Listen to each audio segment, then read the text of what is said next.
Guys, আমি সৌম তোমাদের সামনে এসে গেছি আজকের টলিউডের একটি বিনোদনমূলক খবর নিয়ে। এখন টলিউড পাড়ায় কান পাতলেই শোনা যাচ্ছে দুই নায়িকার মধ্যে বিবাদ চলছে। একজন আমাদের সকলের প্রিয় কোয়েল মল্লিক এবং দ্বিতীয়জন হচ্ছে আর আমাদের আরেকজন প্রিয় নায়িকা, তিনি হচ্ছেন ইদিকা পল। কিন্তু লড়াইটা কি নিয়ে না, লড়াইটা হচ্ছে টলি কুইনকে।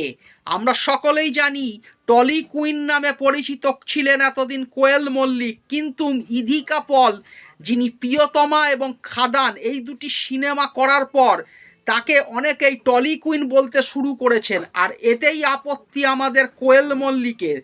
এই নিয়েই লেগে গেছে একটা দ্বন্দ্ব কোয়েল মল্লিক এবং ইদিকা পলের মধ্যে।